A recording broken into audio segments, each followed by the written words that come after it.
Please take your seats quickly, ladies and gentlemen. Thank you. Hi guys, and welcome to 1MinuteTennis.com. In today's session, I want to talk to you about racket speed. Racket speed is really the holy grail of modern tennis. With racket speed, we can hit the ball harder, faster, and we can put more controlling spin on the ball. But how to produce racket speed? Because often the faster we try to swing, the less control we have.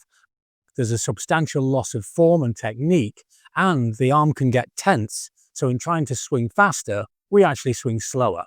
I want to show you a fantastic series of progressions which will result in you being able to increase your racket speed, have more power, more control, and a better forehand today. Sometimes swinging faster at the ball can seem very, very confusing because quite often powerful muscular players swing with great control and precision, but without any real speed. And then you have junior players who are relaxed, loose, and swinging with a free and powerful racket. The difference between the two is often the difference between pushing and pulling. You see, if I'm swinging as though there's a resistance in front of me here, then this pushing motion will never result in substantial racket speed. If I'm throwing or pulling the racket forwards, then the racket seems to have a life of its own, and then it's fast, free, loose, and powerful. But getting that feeling and achieving that feeling is very difficult. But by using the series of progressions that I'm now going to show you, you'll see how the racket speed increases and the stroke inevitably will change from a pushing motion into a natural, free-flowing throwing motion. The first progression that we're going to create, the first method we're going to use to trick your brain into swinging faster, freer, is to use an overgrip. And I'm just going to wrap the overgrip around the sort of bridge and throat of the racket here. And now I've created a trail. And if I swing now as though I've got a force in front of me, then I've got this nice sort of overgrip trailing behind the racket. But if I swing and throw the racket forwards, then suddenly the overgrip will snap ahead of the racket. Demonstrating these progressions is Vladislav. He's visiting us in northern Italy from the USA, so he's traveled a long way.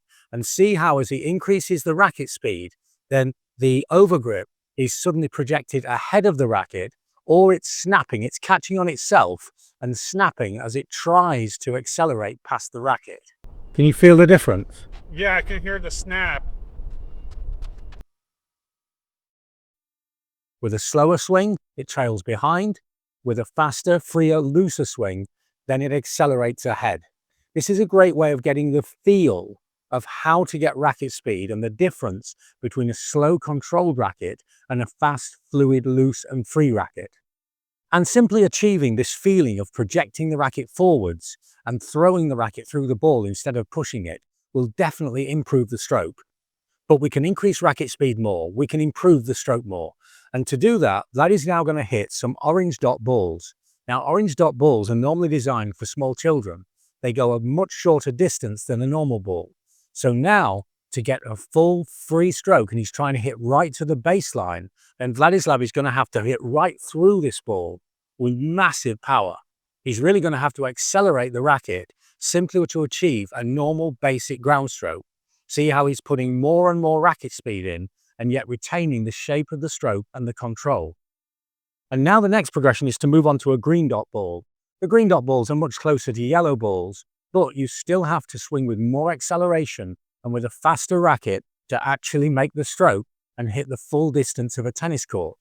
And see how he's still accelerating through the ball. His racket is projecting forwards because if he has even the slightest tendency to push, then the green dot ball will barely reach the net. So we've found the technique, and now we're applying the technique to swing faster and faster.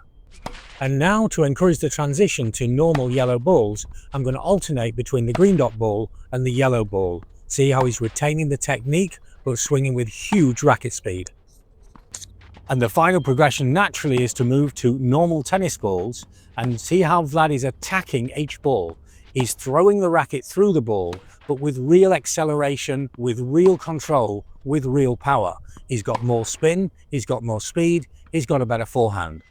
Try these progressions now. Don't miss out on any stage. Use the overgrip to find the feel of projecting the racket through and avoiding pushing it through.